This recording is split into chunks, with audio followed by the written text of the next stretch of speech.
Oolaa horsiisuuf lukkuu horsiisuun milkaa'ina ajaa'ibaa akka inni qabu beektu viidiyoo kana argaa jirtu miti. Oolaa horsiiftanii lukkuu horsiiftanii yeroo muraasa gidduutti biliyeenara ta'uu hin dandeessu hin feetu taanaan viidiyoo kana caqasaa. Dhuguma isinitti maal yeroo baay'ee waa bira qabaa fakkeessaa sa'uun gaarii miti. Waan takka takka yoo itti kufanis yoo itti milkaanis namatti himuun bareedudha. Maaliif namni irraa ilaallata waan ta'eef. Assalaamu alaikum warahmatullahi wabarakatuh. Shima akkam jirtu? Ana gammaatti waa'ee hojii lukkuu horsiisuuf oolaa horsiisuu ittiin galle garuu taayituma nama laala namni hojjete hunduu naman qaamaan beeku hagamta akka itti milkaa'e hagamta akka itti nyaatame kan jedhu ifa isinii gochuu barbaade yeroo baay'ee namni yeroo waa itti milkaa'u milkaa'eera jedha yoo wanni sun nyaates nyaatameera nan dadhabe kana rakkoonsaa jechuurra itti milkaa'e kan jedhu ni baay'ata jechuudha kun immoo barbaachisaa miti. Waa'ee dhimma oolaa horsiisuu irratti namni baay'een araboota fakkeenya godhanna. Fakkeenyaaf biyya arabaatti oolaas ta'uu reetti waan argan ni bitu jechuudha. Nyaata ishee manaa danda'u, bishaan ishee mana waa hundaan ishee killaa keessatti namni eegaa olee qallaba itti kennaa olee osoo marga hin dheechifne olortee buutee guddaa fiddee irraa fayyadamu jechuudha araboonni. Isinii galee namni keenya kan akkas ta'e hojii kanatti seenes ni jira.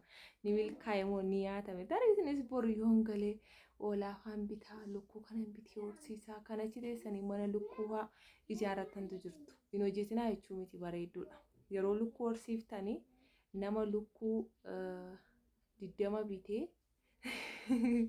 1,000 bite jechuudha namni sun.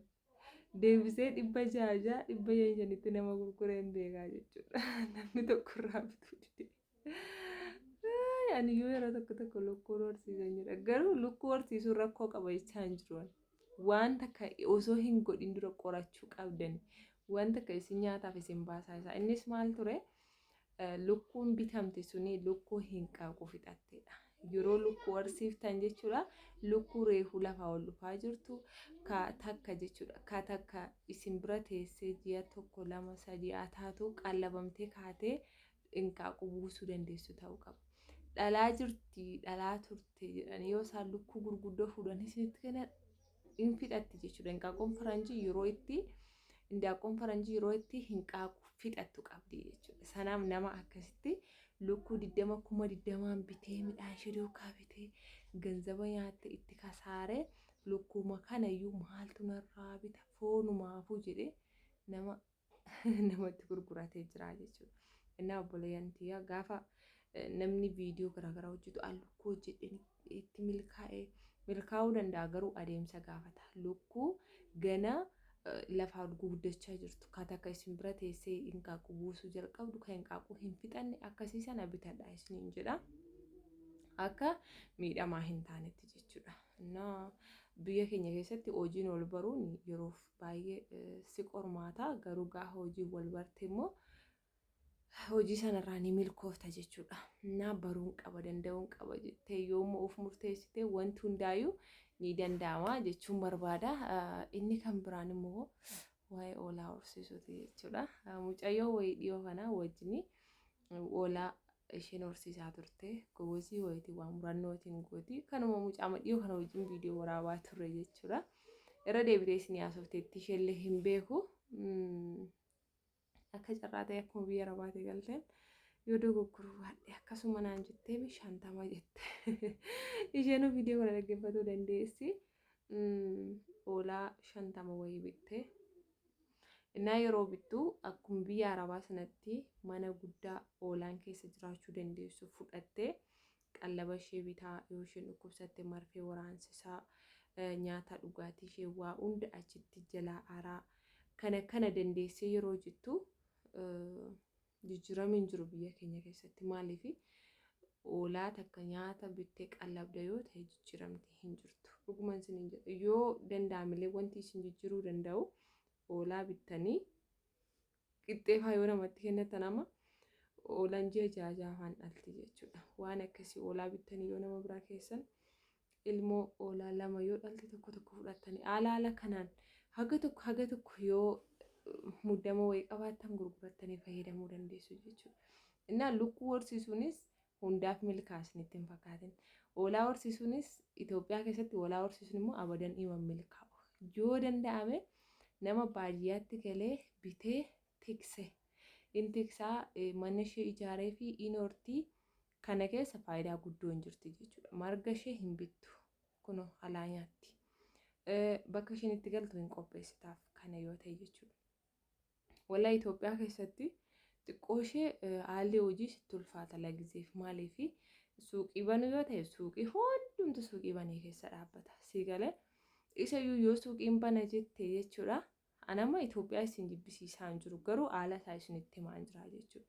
Warri biyya arabaa jirtanii jaarsa keessan hojii barsiisaa. Waan tokko akka inni dalagu akka inni tattaaffatu erga inni waa takkaan wal barate galaa malee birrima callaa qabatanii yoo galtan haga ganaa inni nama dur hojiitti tattaaffii hin qabne hojii hin barbaanne yoo ta'e birriin sun hundumti isin deemsisaa jechuudha. Isinii galee jireenyi biyya arabaas jireenya gaariidha jechaa jiran. Jaarsaaf jaartiin wal fuudhu isheen koshiinaa madaam keessa inni garadii arabaati. Walii in argamu waggaa keessatti 2-3 kunis heeruma natti hin fakkaatu. Sigalee bultiis natti hin fakkaatu. Wallahi ani jireenya koo keessatti amman jiraadhe waggaa 2-3 haa taatu yeroo barbaadetti jaarsa kiyyaa wajjin rafee yeroo barbaadetti wajjin nyaadhe yeroo barbaadetti wajjin deemee waan an gochuu qabu yeroo fedhetti isaa wajjin godhee yeroo bareedaa dabarsee yeroo wal bira jirretti hin jiramu yeroo wal bira jiramutti jirama wal fuudhame kanan barbaada jechuudha. Warri carraa ta'e haalli isin mijate hojii walitti isin fidee bakka tokko jirtani haga tokko uumaan jedhu. Isinii galee biyya ormaa keessattis mana kiraa yaadda'ama, bishaantu yaadda'ama, ibsaa yaadda'ama. Waan meeqa namatti qoxxora jechuudha. Torbee tokko yoo hojii dhabde saree taata biyya namaa keessattis. Itoophiyaa keessatti garuu yoo hojii dhabde agabuu hin ooltu, hin bultu, wanni hagas mara yaadisitti baay'atu hin jiru. Garuu akkamumatti hojii tokko wal baree hojii sanarraa milkaa'aa guddadhaa. Kanuma bichaatu namatti dhaga'ama lagiseef jechuudha. Nannaa kana isiniin jechuu barbaada. Biyya ormaa gaafa hojjettu ofii keef hojjettee hin fudhatta. Garuu waan barbaaddu waan fedhii keetiin waa hedduu of daangessitee gola namaa keessa teessa jechuudha. Innaa kunis gaarii natti hin fakkaatu. Rabbi nuuf laaffisu kanuma isiniin jechuu barbaada. Innaa namumti lukkuu horsiiseef lukkuun horsiise jettanii dibbinettaniitti hin galina. Gaafa lukkuu horsiiftanillee yoo baay'ate 10 ta'u 15 ta'u bita. Isheenuu baasii qabdi yeroo jalqaba. Waa ilaalanii yoo namaaf ta'e itti dabalaa deemanii hoolaa horsiisuun immoo abadan ganzaba nyaata malee homaayyuu hin bu'u. Kana isiniin jetti misoon keessanii Woroonni meeshaa jajachaa jirtanii lakkoofsi kiyyaa asirra jira. Viidiyoo hundarratti maxxansaa jira. Innaa yeroo qophooftan qofa kottaa na dubbisa. Guyyaa 2-3 waliin haasa'anii ergisii badamee dhufamee ammas irra deebi'amee waan akkasiin jaalladhuun immoo jireenya koo keessatti gizee tokko namaa wajjin dubbadhee namni sun yeroo sanatti of qopheessee hin jiraanne irra deddeebisee dhaqee waan tokko namaa wajjin gizee 2-3 haasaa ooluu hin fedhu isinitti haa tolu. akkasishi habibooti nuti jireenyaa wal barreerra alhamdulillah. Mannis kiraa miti waa hunduu gaariidha. Manni ofii haa bareedu si haa hokkisusi. Manas hin bareeda inshallah. Manni keenya xiqqoo ishee yeroo ijaarannerra paarkiin itti dhufuu hin oolu jedhaniinaan birootti dhangalaasnee mana miidhagaa gochuu dhiifnee of qabnee teenye malee kana namni aga dhumaatti dhaggeeffattan yaada kiyya hubattaniitu. Bye bye.